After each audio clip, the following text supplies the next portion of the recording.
Hey, what's up, everyone? Basketballer here. This is now the third game for today, February 13, 2023.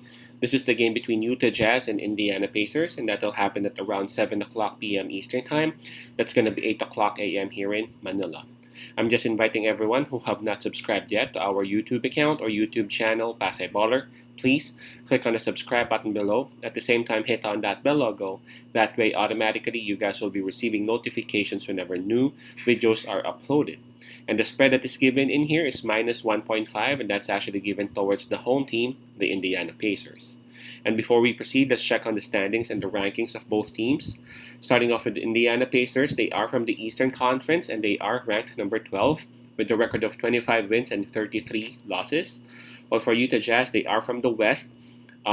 Knocking on the door is they are at number 11 with a record of 28 wins and 30 losses. Okay, so Indiana Pacers, they would have the home court advantage on this. In terms of fatigue, well, both teams were able to rest last night. Let's skip that part. In terms of momentum, well, both teams are approaching this game coming off losses. But the thing about here is that for the Pacers, they're not just coming onto this game with just a loss. They're coming onto this game having a four-game losing slump. If you take a look at their form, man, they have only won twice out of their last 10 games, so they're really looking good. They're really looking bad.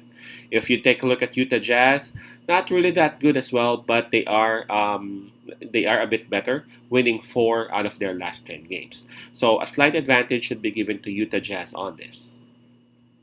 Now, if you take a look at the availability of the players and the health of both teams, for Utah Jazz, it is just Russell Westbrook who won't be playing for them, and highly likely he won't really be suiting up for Utah Jazz because I think Utah would really want to, would really want him to be bought out.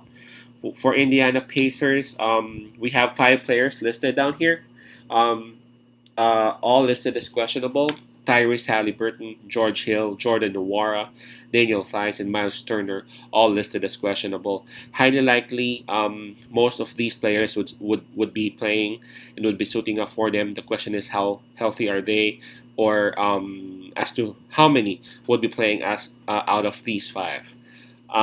So we got to give the advantage towards Utah Jazz in terms of their health because again, aside from Russell Westbrook who's listed down here because he would be bought out, nobody else is actually listed as injured. Um, Indiana Pacers, they have been struggling when Halliburton was out.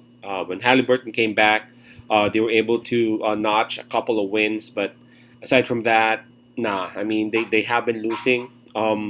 Utah Jazz, they don't look as good as they were starting off this season, but just like what I said earlier, they are doing pretty better as compared to Indiana Pacers. Man, if you take a look at their record, they got 28 wins. Indiana only got 25. If you take a look at their form, they won four out of their last 10. Indiana just won twice. And again, they are the healthier team. I feel like the Utah Jazz would actually be able to win this one. They're coming off a loss, and that was against the New York Knicks. And the New York Knicks, I know a lot of people would say I'm biased, but the New York Knicks for me is way better than Utah Jazz, and that's why they lost. And that's kind of understandable. But going up against Indiana Pacers, I think the only advantage that I can see for Indiana Pacers is that they are at home. Aside from that, Utah Jazz should be able to win this one. But just to be safe, I'm going to consider that plus 1.5. That is given for Utah Jazz as the spread. I expect Markkinen to actually have a huge game on this. So my pick would be Utah plus 1.5. Again, that's Jazz plus 1.5. Peace out. As I love and God bless.